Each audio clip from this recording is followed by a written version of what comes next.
श्री शिवाय नमस्तुभयम। दोस्तों, आप सभी लोग जानते हैं कि 12 नवंबर 2024 यानी मंगलवार को पड़ रही है कार्तिक महीने की देवउठनी एकादशी। और दोस्तों, यह वह देवउठनी एकादशी है जो कार्तिक महीने में पड़ने वाली सबसे बड़ी तिथि है, क्योंकि यह मंगलवार के दिन पड़ रही है और इसका बहुत ही बड़ा और विशेष महत्व होता है। पूज्य गुरु जी ने कहा है कि अगर कभी भी मौका लग जाए और कार्तिक महीने की मंगलवार देवउठनी एकादशी को पड़ जाए तो आप लोगों को हल्दी वाले पानी का उपाय तो अवश्य ही करना चाहिए।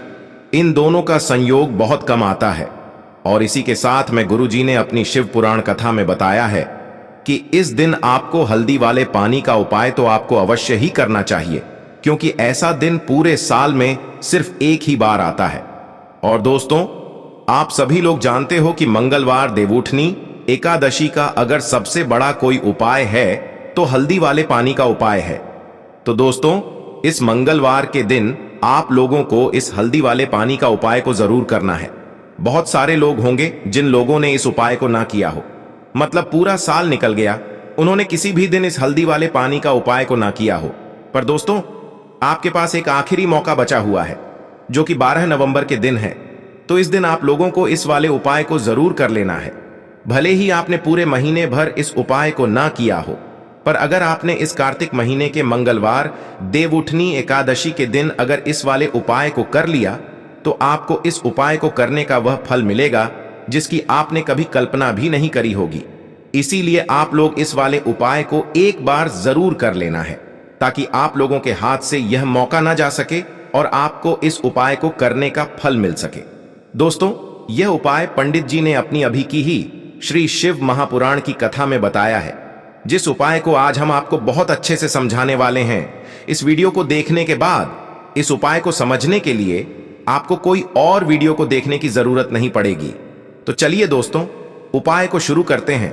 देखिए, यह इस कार्तिक महीने के मंगलवार देवउठनी एकादशी के दिन यह इतना खास होता है, इतना महत्वपूर्ण होता है। देखा गया है कभी कभी बड़े बड़े पूजा पाठ अनुष्ठान से जो मनोकामना पूर्ण नहीं होते, वह कार्तिक महीने के मंगलवार देवउठनी एकादशी के दिन एक छोटे से उपाय करने से ही आपकी मनोकामना पूर्ण हो जाती है। और बहुत सारे लोगों ने इस उपाय को किया भी है और उनको इस उपाय को करने का फल भी जरूर मिला है। अगर आप लोग भी इस उपाय को करना चाहते हैं तो आप इस उपाय को पहले अच्छे से समझ लेना, सुन लेना, उसके बाद करना। आपको इस उपाय का फल जरूर मिलेगा। और इस उपाय को कर लेने से आपके घर में चाहे किसी भी प्रकार की दुख और समस्या क्यों ना चल रही हो, आपको उसका कारण भी नहीं पता है कि भाई यह समस्या किस कारण से चल रही है। उसका कुछ भी कारण हो सकता है, जैसे पितृदोष हो सकता है या किसी भी तरह का मंगल दोष भी हो सकता है। तो इस दिन आप लोगों को यह वाला उपाय कर लेना है। यह एक ऐसा उपाय है जिस उपाय को अगर किसी विशेष दिन पर किया जाए तो भाई उस विशेष दिन का जो है वह तो हमें मिलता ही मिलता है, पर हमने उस दिन पर इस उपाय को किया है तो हमें उससे भी बड़ा फल मिलता है, और फल बहुत जल्दी मिलता है, क्योंकि आप इस उपाय को बहुत ही बड़े और विशेष दिन पर कर रहे हो। तो चलिए अब उपाय के बारे में बात करते हैं, लेकिन उससे पहले आप लोगों को यह जानना आवश्यक है कि आखिर यह उपाय किस समय करना है, किसको करना है और कैसे करना है। तो चलिए हम आगे आपको वीडियो में एक एक करके बता देते हैं। लेकिन उससे पहले अगर आप लोग हमारे चैनल पर पहली बार आए हैं या फिर मेरी आवाज आज पहली बार सुन रहे हैं तो हमारे चैनल को सब्सक्राइब जरूर कर लेना और इस वीडियो को लाइक करके कमेंट बॉक्स में श्री शिवाय नमस्तुभ्यम ओम नमः शिवाय जरूर टाइप कर देना। तो दोस्तों, इस हल्दी वाले पानी का उपाय को हमें इस मंगलवार देवउठनी एकादशी के दिन कैसे करना है, किसको करना है, किस समय करना है और कहां पर करना है, यह सारे सवालों के जवाब आपको इस वीडियो में मिल जाएंगे। और जो ये वीडियो देखेगा भाई, उसको हल्दी वाले पानी का उपाय जरूर करना चाहिए, क्योंकि इस दिन हल्दी का भी बहुत ही बड़ा और विशेष महत्व होता है। और जब बात आ जाए हल्दी वाले पानी की तो यह सोने पर सुहागा वाली बात हो जाती है, और यह एक बहुत ही बड़ा उपाय हो जाता है इस मंगलवार देवउठनी एकादशी का। तो अब दोस्तों, इस हल्दी वाले पानी का उपाय को आखिर करना किसको है, सबसे पहले हम लोग वह बात जान लेते हैं।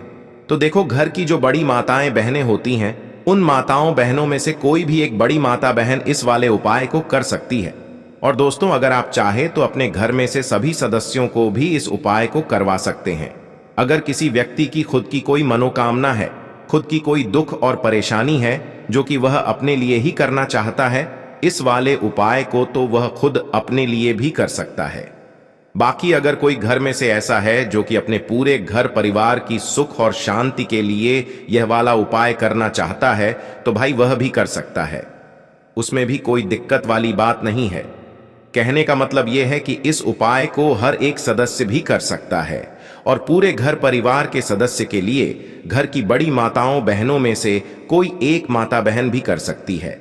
माताएं बहनें अगर घर में उपस्थित ना हो या वह यह वाला उपाय ना कर पा रही हो, तो फिर घर का कोई बड़ा सदस्य भी इस हल्दी वाले पानी का उपाय को कर सकता है, चाहे फिर वह पुरुष ही क्यों ना हो। उसमें कोई भी दिक्कत वाली बात नहीं है। अब दोस्तों, जो अगला प्रश्न निकल कर आता है वह यह आता है इस उपाय को लेकर कि आखिर इस उपाय को हमें किस समय करना है, सुबह के समय करना है कि शाम के समय करना है। तो देखो, इस वाले उपाय को आप लोग सुबह के समय भी कर सकते हो और शाम के समय प्रदोष काल में भी कर सकते हो। अब अगर आप पूछो कि भाई सबसे उत्तम समय कौन सा रहेगा इस हल्दी वाले पानी का उपाय को करने का, तो हम आपसे बस यही कहेंगे कि इस उपाय को आप सुबह के समय करेंगे तो ज्यादा बेहतर होगा। बाकी अगर प्रदोष काल शाम के समय भी करेंगे तो भी अच्छा होगा, उसमें कोई भी दिक्कत वाली बात नहीं है। तो अब दोस्तों, जो अगली सबसे बड़ी और महत्वपूर्ण बात आती है वह यह आती है कि सुबह अगर हम उपाय को करेंगे तो हमें कितने बजे से लेकर कितने बजे तक के बीच में करना है, और शाम के समय प्रदोष काल में करेंगे तो हमें कितने बजे से लेकर कितने बजे के बीच में करना है। तो देखो, सुबह जितनी जल्दी हो सके आप उपाय को करने की कोशिश करना। बाकी अगर किसी कारणवश लेट भी हो जाओ, थोड़ी देर भी हो जाए, तो 10 या 11 बजे तक भी आप उपाय कर लेना, पर 12 बजे से ज्यादा देरी ना हो, ठीक है? इस बात का ध्यान रखना। उसके बाद में दोस्तों, अगर शाम के समय प्रदोष काल की बात करें, प्रदोष काल का जो समय है होता है वो शाम के 6 बजे से शुरू हो जाता है। मतलब शाम के 6 बजे से लेकर 7 बजे के बीच का जो समय होता है, यह समय प्रदोष काल का समय होता है। तो आप इस उपाय को 7 या 8 बजे के बीच में भी कर सकते हो। मतलब शाम के 6 बजे से रात 8 बजे के बीच में आप कभी भी इस वाले उपाय को कर सकते हो, उसमें कोई भी दिक्कत वाली बात नहीं है। तो कार्तिक मास के शुक्ल पक्ष की एकादशी तिथि को देव एकादशी का पर्व मनाया जाता है, और इस बार यानी साल 2024 में एकादशी पर 3 दुर्लभ संयोग एक साथ बन रहे हैं, जिसमें कि सर्वात सिद्धि योग और रवि योग भी रहने वाला है। ऐसे में अगर आप हल्दी वाले पानी का उपाय कर लेते हैं तो ऐसा समझ लीजिए, भाग्य आपका चमकता है और निर्धनता हमेशा के लिए घर से दूर हो जाती है। अब जो लोग धन की कामना करते हैं, चाहते हैं कि धन से घर भरा रहे और धन जो है घर में आता रहे, तिजोरी धन से भरी रहे, निर्धनता जल्दी से जल्दी दूर हो जाए, तो आप समझ लीजिए कि हल्दी वाले पानी का उपाय आपके जीवन में महा चमत्कार करने वाला है, क्योंकि यहां पर सीधे सीधे आपको श्री हरि विष्णु की कृपा और उनका आशीर्वाद मिल जाता है। क्योंकि हल्दी जो है यह श्री हरि विष्णु से ही जुड़ी है और साथ ही साथ धन को बढ़ाने का काम बहुत तेजी के साथ हल्दी करती है। तो साल की सारी एकादशी में सबसे बड़ी एकादशी होती है देव उठनी एकादशी। देखिए, इस दिन श्री हरि विष्णु 4 महीने की योग निद्रा से भी जागते हैं और इस दिन से सारे शुभ और मांगलिक कार्य शुरू हो जाते हैं। मां तुलसी इस दिन बहुत ही प्रसन्न होती हैं और अपने भक्तों की मनोकामना को पूरा करती हैं। और इस दिन यदि कोई भी व्यक्ति सच्ची श्रद्धा से सही तरीके से हल्दी का यह उपाय कर लेता है, तो वह व्यक्ति अपने जीवन में सारी समस्याओं को, सारे कष्टों को, सारे दुखों को अपने जीवन से दूर कर देता है। तो हल्दी का पानी जब आप अपने घर में डालेंगे, न केवल आपके घर में धन आएगा, धन बढ़ेगा, बल्कि और भी जो आपके जीवन में दुख हैं, बीमारियां हैं, घर में क्लेश है, कष्ट हैं, सारे के सारे आपके जीवन से दूर होते हैं। क्योंकि यहां पर श्री हरि विष्णु के साथ मां लक्ष्मी की कृपा भी आपको मिलती है। साथ ही साथ आपको बता दें कि हल्दी जो है यह सुख और समृद्धि का प्रतीक मानी जाती है। जितने भी मांगलिक कार्य हम करते हैं, शादी विवाह है ना, उनमें सभी में हम हल्दी जरूर लेते हैं, क्योंकि हल्दी सकारात्मक ऊर्जा को बढ़ाने का भी काम करती है, सकारात्मकता का प्रतीक होती है और हल्दी जो है यह आपके घर में सुख समृद्धि को तेजी से बढ़ाती है। इसी के साथ जो लोग अपने घर में नकारात्मक शक्ति से परेशान हैं, बुरी शक्तियां अगर घर में आती हैं, घर में नजर पैसे को लगती है, व्यक्ति को लगती है, तब भी यह उपाय आपको बहुत लाभ देने वाला है, क्योंकि हल्दी जो होती है सारी नेगेटिविटी को, बुरी शक्तियों को, नकारात्मक ऊर्जा को हमें आपके घर से दूर करती है। जब भी आप हल्दी का उपाय करते हैं, हल्दी वाले पानी का उपाय करते हैं। चलिए बात कर लेते हैं कि कैसे हल्दी के पानी से आप अपने भाग्य को रातों रात चमका सकते हैं, मां लक्ष्मी और श्री हरि विष्णु की कृपा प्राप्त करके। तो देखिए, सबसे पहले तो आपको इस दिन एकादशी, जिस दिन है देव उठनी एकादशी, सुबह स्नान करके आपको स्वच्छ वस्त्र धारण करने हैं। अगर आपके पास पीले रंग के वस्त्र हो तो कोशिश करें इस दिन पीले रंग के वस्त्र आप पहने। इसके अलावा आपको क्या करना है, एक लोटे में या किसी भी बर्तन में, ठीक है ना, शुद्ध जल आपको लेना है। उसके अंदर आपको थोड़ी सी पिसी हुई हल्दी डालनी है और थोड़ा सा डालना है गंगा जल, ठीक है ना। अब आपको क्या करना है, इस जल का छिड़काव अपने पूरे घर में करना है। लेकिन छिड़काव करेंगे कैसे? सबसे पहले घर के मंदिर में छिड़काव करेंगे।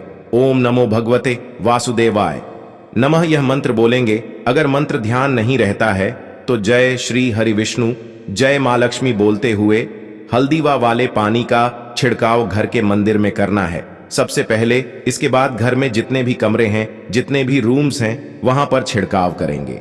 घर का जो ईशान कोण है, यानी कि उत्तर और पूर्व के बीच की दिशा, यहां पर तो विशेषकर आपको इस पानी का छिड़काव करना है, जो हल्दी वाला पानी आपने तैयार करा है। इसके बाद आपको अपने घर के मुख्य द्वार पर जरूर से छिड़काव करना है, अंदर की तरफ भी और बाहर की तरफ भी। आपका मुख्य द्वार यानी कि लकड़ी का जो आपका दरवाजा है, ठीक है ना, वहां पर अंदर की तरफ भी हल्दी वाले पानी का छिड़काव करेंगे और बाहर की तरफ भी छिड़काव करते करते जय श्री हरि विष्णु, जय महालक्ष्मी, ओम नमो भगवते वासुदेवाय नमः, ओम नमो भगवते वासुदेवाय नमः। इस मंत्र का जाप करते करते आपको इस हल्दी वाले पानी का पूरे घर में देव उठनी एकादशी वाले दिन आपको छिड़काव करना है। इसके बाद एक गोल बाती का दीपक तैयार करेंगे। श्री हरि विष्णु के लिए शुद्ध घी इस दीपक में भरना है और रोई की गोल बाती लगाकर देसी घी से भरकर यह दीपक तैयार करने के बाद आपको अपने घर के मंदिर में श्री हरि विष्णु और मां लक्ष्मी के सामने लगाना है। यह उपाय करने से हमेशा सुख और समृद्धि में भी वृद्धि होती है और हमेशा निरंतर आपके घर में धन का जो प्रभाव है वह बना रहता है। और कभी भी आपके घर में ऐसा नहीं होता है कि आज आपके घर में पैसा है और कल नहीं है। बहुत सारे घर आपने ऐसे देखे होंगे जहां धन तो आता है लेकिन थोड़े समय के लिए, लेकिन अगर यह उपाय आप करते हैं तो स्थिर लक्ष्मी का आपके घर में वास होता है और धन का प्रवाह निरंतर घर में बढ़ता रहता है। इसी के साथ आपको बता दें कि देव उठनी एकादशी पर अगर आप एक चुटकी जल में हल्दी डालकर स्नान कर लेते हैं तो सौभाग्य की आपको प्राप्ति होती है। जो लोग कहते हैं कि भाग्य का साथ नहीं मिलता है, भाग्य में दुख लिखे हैं, कष्ट लिखे हैं, हमारे तो भाग्य में ही निर्धनता लिखी है। जिनको ऐसी समस्याएं हैं कि हाथ में पैसा नहीं आता है और अगर आता है तो हाथ में रुकता नहीं है या धन आने का रास्ता ही आपको नहीं मिल पाता है। आप बहुत कोशिश करते हैं कि धन कैसे प्राप्त करना है, लेकिन धन आप प्राप्त नहीं कर पाते हैं। मां लक्ष्मी की कृपा आपको नहीं मिल पा रही है तो हल्दी डालकर स्नान कर ले। आप इस दिन बहुत ज्यादा लाभ इससे होगा, क्योंकि इस उपाय को जब आप करते हैं आपकी कुंडली में गुरु की बृहस्पति की स्थिति बहुत मजबूत हो जाती है, जिसके बाद अधिक से अधिक धनवान आप बनते हैं। तो जो लोग अपनी कुंडली में गुरु को मजबूत रखते हैं वह व्यक्ति ही अपने जीवन में महाधनी बनते हैं। और हल्दी डालकर स्नान करने से एक लाभ यह भी आपको मिलता है कि आपके आसपास हमेशा पॉजिटिव और सकारात्मक ऊर्जा बनी रहती है। बुरी शक्तियां, नेगेटिव एनर्जी, नजर दोष आपसे हमेशा दूर रहती है। अब देखिए, किसी को नजर लग जाती है तो वह व्यक्ति बहुत जल्दी बीमार पड़ जाता है, जीवन में उसे बहुत ज्यादा कष्टों का सामना करना पड़ता है, धन हाथ में आकर चला जाता है। तो इसीलिए हल्दी डालकर स्नान करना ना भूलें। हल्दी डालकर अगर आपके घर में बहुत ज्यादा धन संपदा की कमी है तो गुरुवार के गुरुवार हल्दी डालकर स्नान करना आप स्टार्ट कर दें और फिर देखें थोड़े समय में ही आपको कैसे अपने भाग्य का साथ मिलता है, तो जिन्हें भाग्य का साथ मिलता है उन्हें अपने जीवन में सब कुछ बहुत आसानी से मिल जाता है। एक उपाय इस दिन आपको और करना है, हल्दी से ही जुड़ा हुआ है। इस उपाय को करने से कभी भी धन की जो तिजोरी है ना आपकी, वो धन से खाली नहीं होती है। तो जो लोग चाहते हैं ना कि धन की तिजोरी हमेशा धन से भरी रहे और उसमें धन बढ़ता रहे, तो देखिए बहुत छोटा सा उपाय है, हल्दी का ही उपाय है और आपको ये इस दिन करना है। थोड़ी सी पिसी हुई हल्दी लेंगे, शुद्ध जल इसमें डालेंगे और इसका गाढ़ा गाढ़ा पेस्ट घोल आपको बना लेना है। अब हल्दी का स्वास्तिक आपको एक अपने घर में बनाना है। तो जहां भी आप अपने घर में धन रखते हैं, अपना रुपया पैसा रखते हैं, चाहे तो आप अलमारी में रखते हैं, किसी बक्से में रखते हैं, संदूक में रखते हैं, किसी डब्बे में रखते हैं, जहां भी आप अपना धन रखते हैं, बस वहीं पर आपको हल्दी से स्वास्तिक का निर्माण करना है। स्वास्तिक जो होता है श्री हरि विष्णु का आसन और मां लक्ष्मी का स्वरूप होता है। और जब भी आप अपनी तिजोरी में एकादशी पर स्वास्तिक का निर्माण कर देते हैं, विशेषकर साल की सबसे बड़ी एकादशी देव उठनी एकादशी, जिस दिन श्री हरि विष्णु जागते हैं, जगत के पालनहार जागते हैं, ऐसा समझ लीजिए कि कभी भी आपके धन में कमी नहीं आएगी और दिन पर दिन आपका धन बढ़ता चला जाएगा, क्योंकि यहां पर मां लक्ष्मी और श्री हरि विष्णु दोनों एक साथ आ जाते हैं स्वास्तिक में। तो आज की वीडियो में बहुत अच्छे से उपाय आपको बताया है। विशेषकर हल्दी वाला उपाय करना ना भूलें, क्योंकि यही वह उपाय है जिससे आपके घर में सुख समृद्धि भी बढ़ेगी, श्री हरि विष्णु के साथ मां लक्ष्मी की कृपा मिलेगी। और जब इन दोनों की कृपा मिल जाती है, ऐसे घर में सौभाग्य की प्राप्ति बहुत आसानी से होती है, मां लक्ष्मी की कृपा बरसती है। तो दोस्तों, यह थे पूज्य गुरु जी द्वारा बताए गए कुछ बहुत ही खास उपाय। अगर आपको जानकारी अच्छी लगी हो तो वीडियो लाइक करिएगा। मिलते हैं फिर एक नए वीडियो के साथ। श्री शिवाय नमस्तुभयम।